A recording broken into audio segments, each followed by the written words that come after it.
The thing with this one is there's a lot of like live performances, a lot of remixes, unzipped things from other songs. So that's like the bulk of this album. So, but you know, we also had a lot of collabs in here as well. That was another big part of it.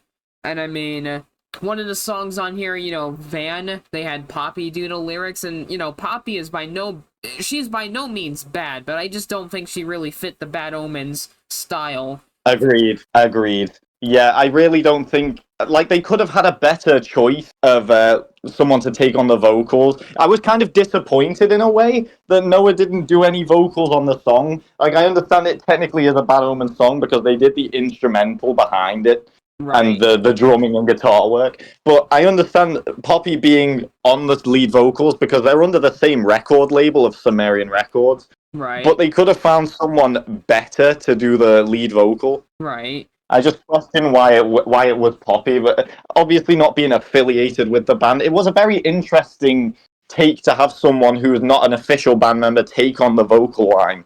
Um, Very, very, and very, I get that they were trying to be unique and what they were going for, but the style of almost like rap metalcore fast spit, it just didn't work with the song. the Drain, you know, Anything Human, you know, Nervous System, stuff like that. I do think stuff like that on the album actually did help save it from being like a disaster, which is good.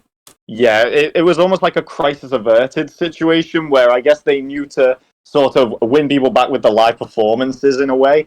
And it makes me question though, why didn't Iris.exe, I believe her name was, that sang Nervous System's vocals?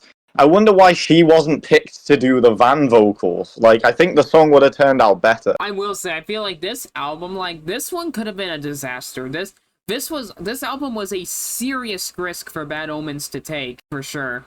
This Absolutely, yeah. It was like a sink or swim situation because how do you really exactly follow up the Death of Peace of Mind with how flawless it is? There's almost like an everything to lose situation, but they Right. managed to sneak in some really good bangers with Even as well. Even is massively underappreciated That because, was again, really good as more of well. a soft song. No doubt, like, this is definitely, like, it's not horrible, but it's definitely the weakest link, and it could have been a catastrophe for Bad Omen's music career if this was, like, if it was any more poorly received than it already was, that this could have been detrimental to their music career, I feel like. It'd be really hard to recover from. Yeah, because then they have to ramp it up to an 11 and all the pressure's on to make an absolute banger of an album. I think C tier is perfect for it. It's more... C. I would It's, say C too, yeah.